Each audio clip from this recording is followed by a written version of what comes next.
Some scientists say the firmament is real, the timeline is all messed up, and there are some crazy structures in Romania we got to check out. Let's get into it. I'm guessing you've all seen the videos about how our timelines are messed up. Like how it doesn't make sense in my brain that Oxford University is older than the Aztec Empire. That just first image already just got me going. Like, look at that Aztec structure and look at Oxford University. It's weird. We don't ever put those in our minds in the same type of people that are building one structure or the other. We think of this primitive people, the Aztecs, and these, intelligent people, the Oxford University.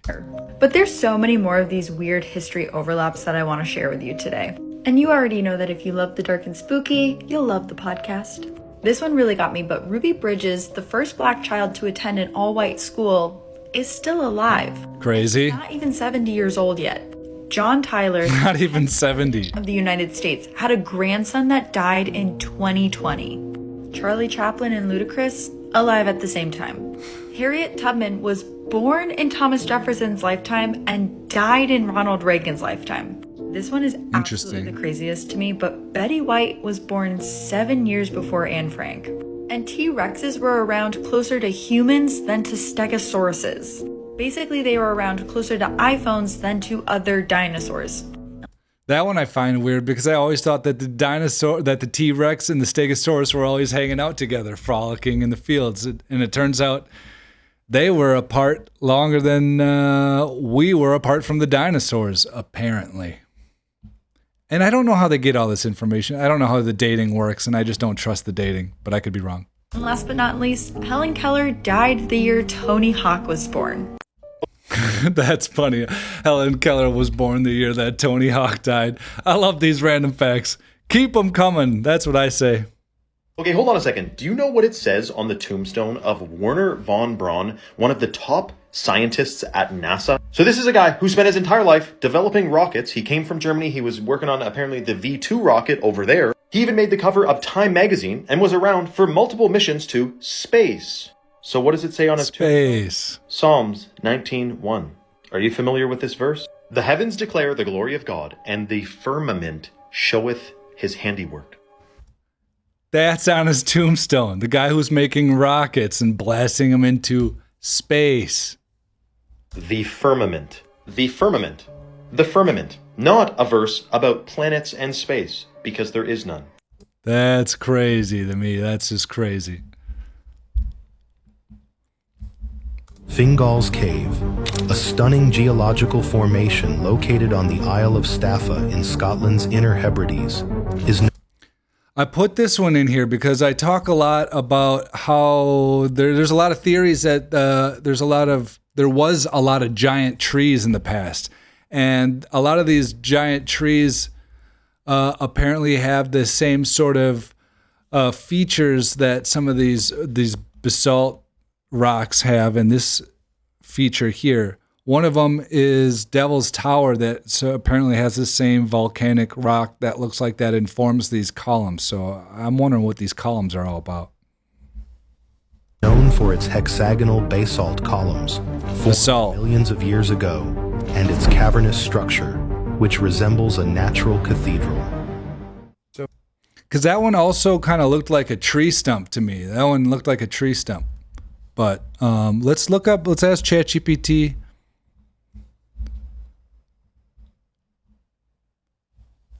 Yo, ChatGPT, how many places have interesting rock features of basalt in hexagonal structures, like in Ireland? Gotcha. Yeah, so one of the most famous examples is the Giant's Causeway in Northern Ireland. It's got these crazy basalt columns in perfect hexagonal patterns. You also get basalt formations at Fingal's Cave in Scotland, and there's the Devil's Postpile in California. Even though they're all over the world, these hex columns form when lava cools really slowly and contracts. So yeah, there are a handful of places, but those are some of the big ones. So a couple things that makes me think of is, first of all, there's too many things called like Giant's Causeway. Why would we call it Giant's Causeway? and devil's whatever, it's always something like that, or it's dragon mouth thing, and then the whole rest of the rock feature also looks like some big dragon, or old man cliff, and it looks like some old man frozen in time who was a giant in this cliff. I don't know, it's crazy. They say what they are. I'm pretty sure they just tell us that, it's Giant's Causeway, because I don't know, it probably was a Giant's Causeway and they just called it that, and we're like, oh yeah, it's just a silly name now. Just don't think about it, Nothing here. So the first nuclear bomb was dropped on Hiroshima in August 6th of 1945, right? And this is what they tell us Hiroshima looks like a mere 4 days later. So this is Hiroshima, August 10th, 1945, 4 days after the nuclear bomb that was dropped on it. How are these streets perfectly cleared in 4 days? How are there people walking around in a nuclear fallout site? This whole area should be heavily irradiated. How are there still wooden trees and wooden utility poles here in a site where a nuclear bomb went off? This is in Nagasaki. A sign still there. This is in Nagasaki right afterwards as well. With just rubble. A completely unscathed wooden utility pole.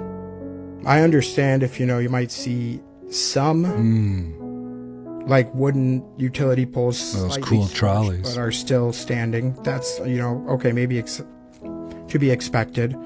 Even though it's a massive nuclear bomb that just detonates and supposed to wipe everything out. Was Hiroshima and Nagasaki bombed? Yeah, absolutely. But was it bombed by a nuke? I highly doubt it. I don't think nukes are real, to be honest with you. I think that's part of the whole fakery they use in this system to control us, to keep us scared, to keep us worried that we're always going to be under the threat of nuclear annihilation. I could see that. I could totally see that. That they just want us to keep us in fear. And it's really weird to think. Those images look like a lot of the fires that happen in some of these major cities that claim a lot of the old world buildings, and that those nuclear bomb photos of Hiroshima looked, just very similar to like Chicago World Fair, Chicago fire, and in both instances of those being like the telephone poles and stuff are still standing, which doesn't make sense, and everything else is rubble. And the streets are clear and you can get past them. I don't know what it is. But it is really strange. It is really strange. And there's a lot of things that if we say we had nuclear bombs or weapons or whatever it may be, that there's a lot that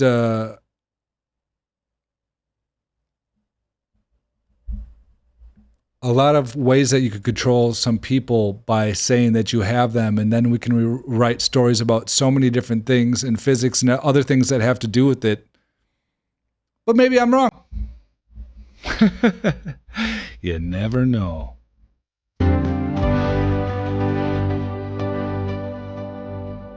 Wow.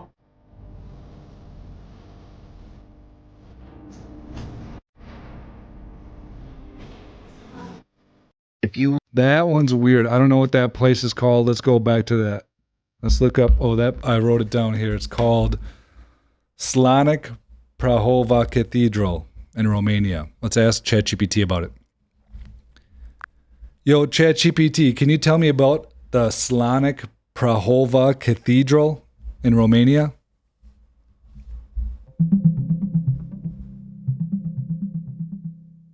Or Slanik? So there's no actual cathedral in Slanik Brahova, Romania, but what you're probably thinking of is the Salina Slanik Brahova salt mine. It's one of Europe's largest salt mines, going down about 208 meters, and inside there's a huge underground hall with massive salt columns. People often call it a cathedral hall because of its vast church-like space, even though it's not actually a religious building. When was it dug out or used?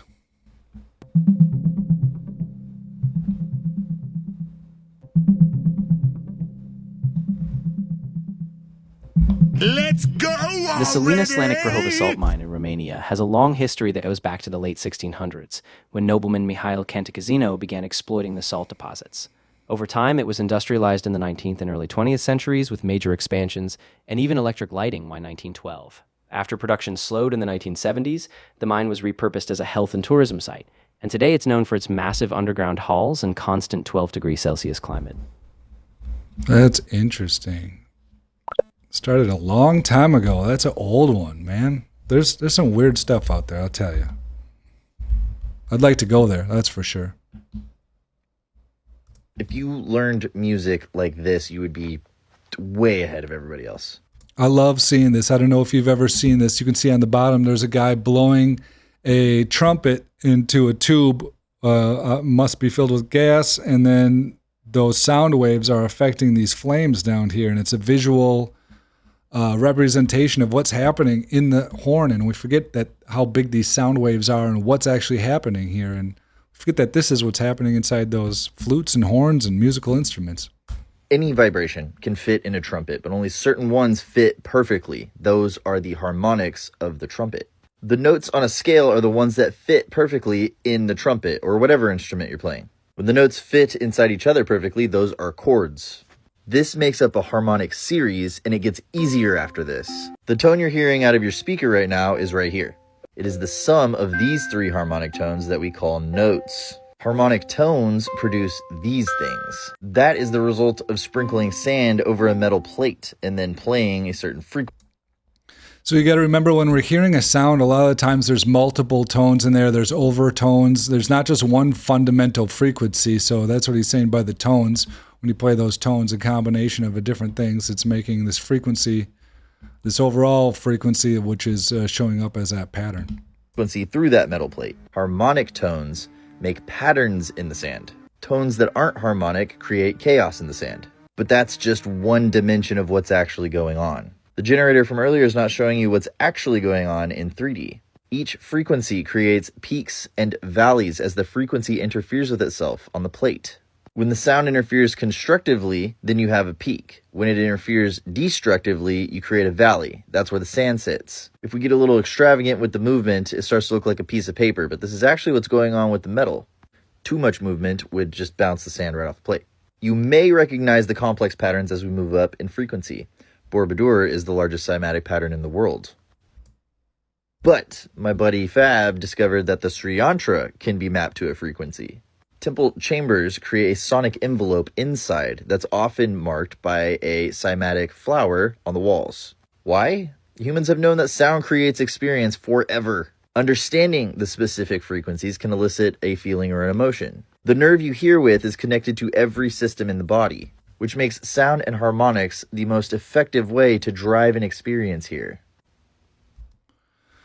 There's some weird stuff in that one. Music is so crazy and so weird and so fascinating, and just sound in general. And it's crazy how much just music can move you. Like, you can watch me on this and you can watch a video pretty good. But you watch a movie with no music and tell me how much it makes you feel compared to seeing that same thing with sound. Like, sound is so much. It's the best. Sound is so cool. Frequencies are so interesting, and it's very interesting looking into those cymatics and looking into these buildings that have frequencies and imprints of those frequencies in the cymatic patterns in the glass and features inside, and it's amazing. It's amazing.